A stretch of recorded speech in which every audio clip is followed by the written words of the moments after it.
que acabou por abrir um espaço fiscal. Esse é um ponto de controvérsia que está sendo dirimido na discussão da CCJ.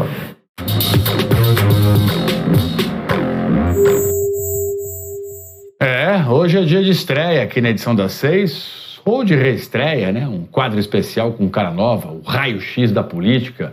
E vamos então voltando direto para Brasília com o nosso querido Nilson Clava. Nilcinho, vamos falar exatamente disso, a PEC dos precatórios.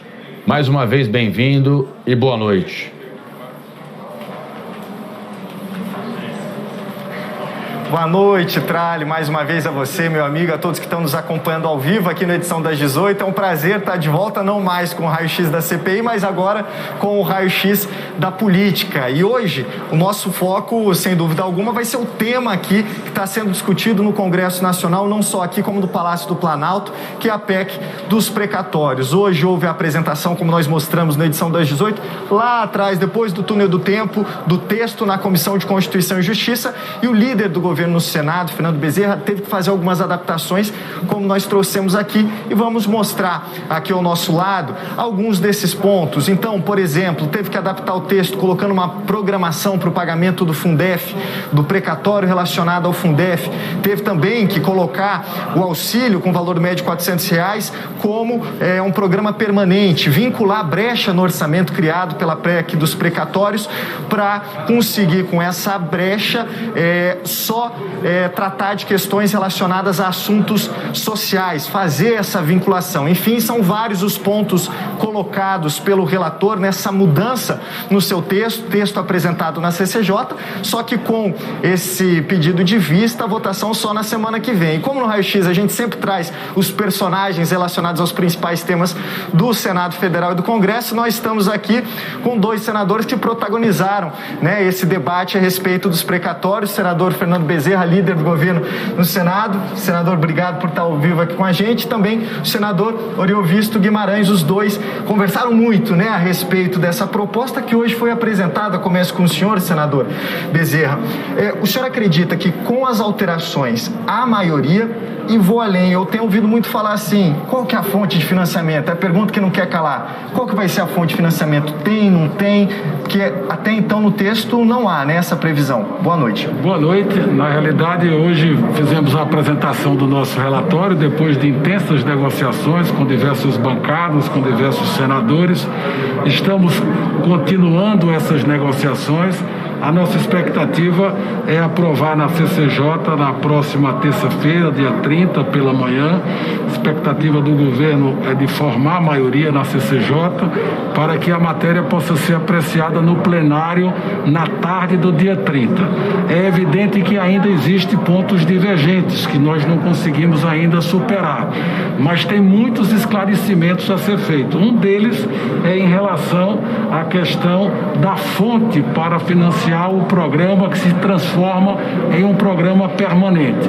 Pela redação que apresentei, existiria uma dúvida se essa excepcionalidade da fonte, tendo em vista a receita que o governo dispõe para esse ano e para o próximo ano, se iria também haver uma excepcionalização na lei de responsabilidade fiscal para os anos subsequentes. Não.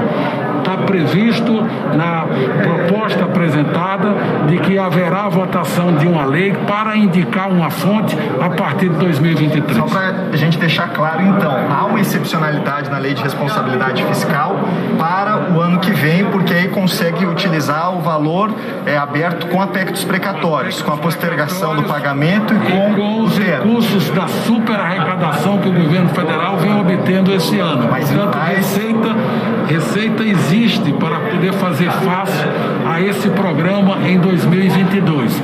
Agora, como o programa vira permanente, esse subsídio que é dado, essa complementação que é dado para garantir o piso mínimo de R$400, você precisará, numa lei que será votada no ano de 22, a partir de 23, definir uma fonte para financiar essas despesas permanentes. Bom, com essa resposta eu passo para o senhor, senador Oriovisto Guimarães. Ainda não há essa fonte, então, para financiar o programa a partir de 2023.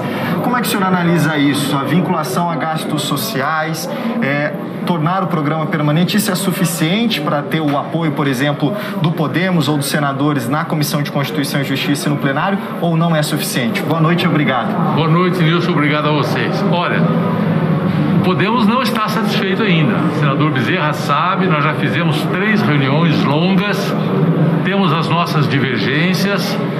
Eu, na verdade, sempre tentei mostrar que eu não vejo necessidade de alterar a regra do teto de gastos. Eu não vejo necessidade de fazer toda aquela confusão com os precatórios. Nós podíamos perfeitamente liquidar esses precatórios e depois, mais na frente, estudar a questão dos precatórios como um todo. E eu gostaria muito, nós do Podemos gostaríamos muito de acabar definitivamente com as famosas emendas do relator. Se nós conseguíssemos chegar a um acordo sobre esses 3 pontos, eu teria enorme prazer em votar favoravelmente, todo o meu partido, e não só o meu partido, Nilson, vários outros partidos estão conosco nisso, e eu sei que o Bezerra é o melhor líder que um governo pode ter. Ele, para conseguir voto, não tem um melhor, mas ele vai ter dificuldades para aprovar a PEC do jeito que ela está. E aí, líder, eu passo para o senhor agora, essa dificuldade é superável, não é superável? Há necessidade de 49 votos? A gente perdeu o sinal lá de Brasília, né? O Nilcinho estava entrevistando os senadores. Vamos tentar restabelecer enquanto isso. Enquanto isso, eu vou repercutir essa questão toda aqui com os nossos comentaristas, o Gerson Camarote, Fernando Gabeira. Perdemos o sinal, né? Transmissão aí, infelizmente. Mas daqui a pouco a gente tenta restabelecer.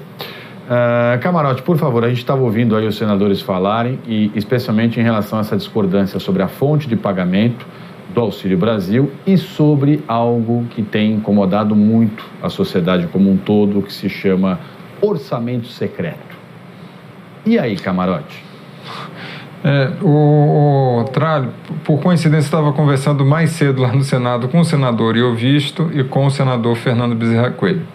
Então, estou mais ou menos sabendo bem do que eles estão pensando realmente.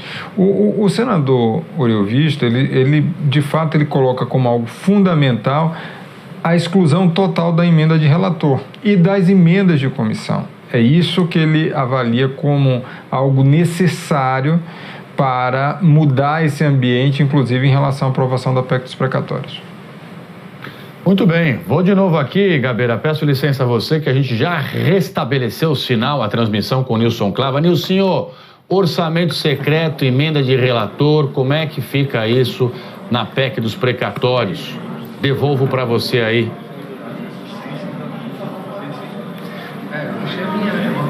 Vamos lá, Tralli, a gente estava aqui no meio da conversa, interrompeu o sinal. Essa é uma outra questão, né, que também está no Senado Federal sendo discutida por meio de um projeto de resolução, a questão do orçamento, né, da emenda de relator.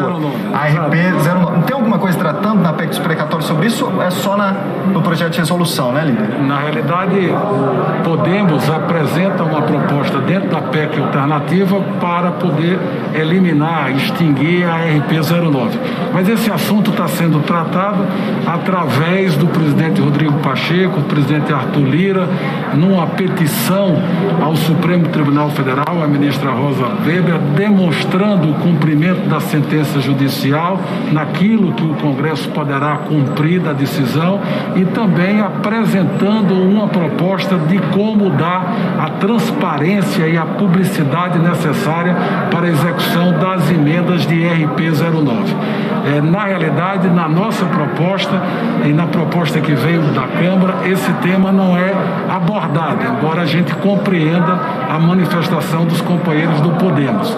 Eu estou sentindo de que as alterações que a gente promoveu na PEC, sobretudo em relação à natureza permanente do programa e a vinculação do espaço fiscal aberto para proteger os recursos para o Auxílio Brasil, para as despesas previdenciárias, para as despesas de assistência social, os mínimos constitucionais para a saúde e educação, isso mereceu a aceitação de muitos senadores. Por isso, o governo mantém a sua confiança de poder ver a PEC aprovada na terça-feira à tarde e obter o mínimo que é exigido, que são os 49 votos. A nossa expectativa é ter entre 51 e 53 votos. Agora, é evidente que essas negociações, esse diálogo, eles não são interditados, eles permanecem até a hora da apresentação de eventuais ajustes no nosso relatório, quando da apreciação da CCJ na manhã do dia 30. É sobre isso que eu quero falar também com o senhor, senador Oriovisto, sobre esses reajustes. O senhor trouxe esse assunto, por exemplo, da questão da emenda de relator, que é um pleito, né, do Podemos. Se não houver a incorporação dessa sugestão, Podemos vai manter a posição contrária à PEC? O senhor acredita que esse placar é atingível para o governo ou o placar ainda está apertado? A tua avaliação política do cenário nesse instante e se há possibilidade de alguma composição de mérito? Olha, Nilson, composição sempre há possibilidade. Nós não somos inflexíveis. Estamos conversando, como muito bem disse o senador Fernando Bezerra, até a hora da votação nós vamos estar prontos para negociar. Esses pontos que eu citei, ou seja, não dar calote imprecatório, não mudar a regra do teto de gastos e extinguir essa RP9, porque já tem emenda que chega, já tem emenda individual, já tem emenda de bancada, não precisa mais emenda, né? Para aí.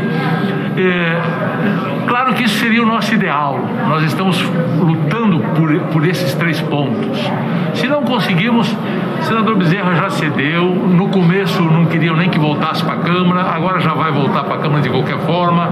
Então nós estamos negociando e vamos negociar até o final. Boa vontade existe, tanto nós, como o senador Bezerra, como o governo, queremos sim pagar o auxílio.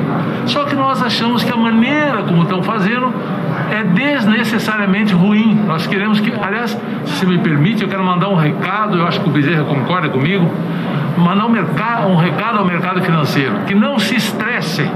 Nós estamos discutindo para melhorar, não é para piorar. Não há hipótese de piorar, não há? Ou ela fica melhor do que está, com mais respeito ao teto ainda, ou vamos dizer assim, o pior cenário você já tem, que é isso que o senador Bezerra está apresentando hoje. Eu queria só para encerrar uma pergunta rápida para os dois. A grande questão é fonte de financiamento. Estava falando até com a bancada do PSD, líder, com quem o senhor esteve reunido, e eles disseram, se não tiver essa fonte de financiamento para 2023, não tem como aprovar. E o senhor mandou um recado que vai ver com a equipe econômica. Então, de onde tirar esse dinheiro? É a pergunta que eu repasso para os dois senadores. Se a grande questão é a fonte de financiamento, qual a possibilidade dentro do orçamento que os senhores enxergam para tirar os recursos para financiar o programa social permanente? Existe uma confusão de conceitos. Eu repito, o governo tem mais de 250 bilhões em caixa. Não falta dinheiro.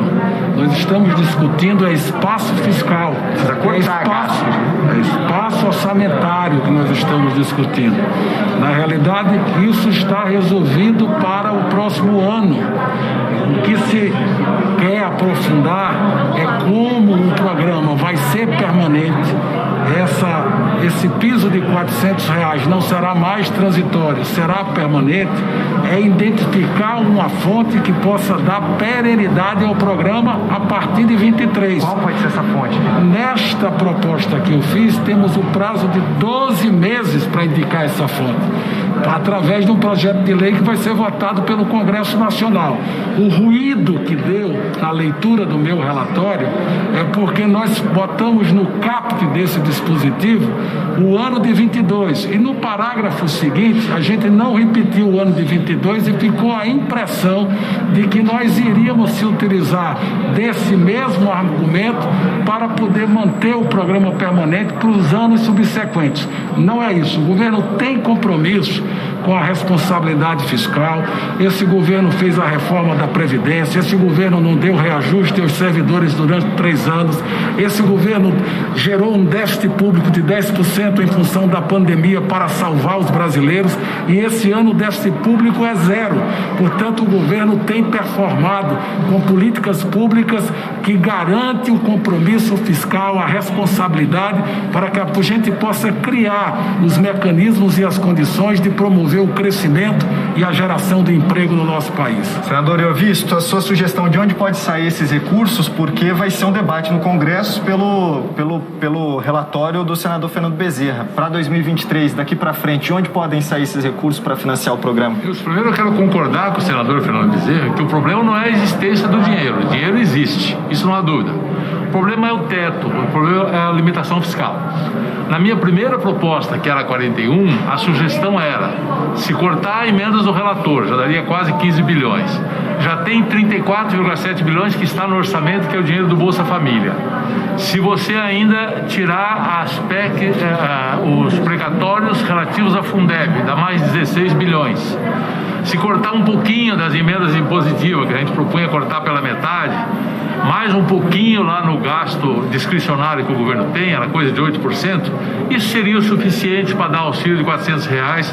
Na época nós falávamos em 17 milhões de pessoas. Agora parece que o governo quer um pouco mais. Mas a fonte existe, está clara, tem de onde tirar, tem como resolver o problema. Não precisa mexer no teto. Mas tem que estar dentro do teto e dentro da lei de responsabilidade fiscal, né? Eu agradeço aos dois senadores por estarem ao vivo aqui conosco. Devolvo para você, Trali, com esse debate aqui sobre o PEC dos precatórios, que tomou conta da pauta aqui do Congresso, com certeza vai continuar assim até a semana que vem, terça-feira prevista a votação na CCJ. Maravilha, Nilson. Obrigado aí por dividir todas essas preocupações com nós, né? A sociedade brasileira aí se informando em relação a esse bastidor sobre a PEC dos precatórios.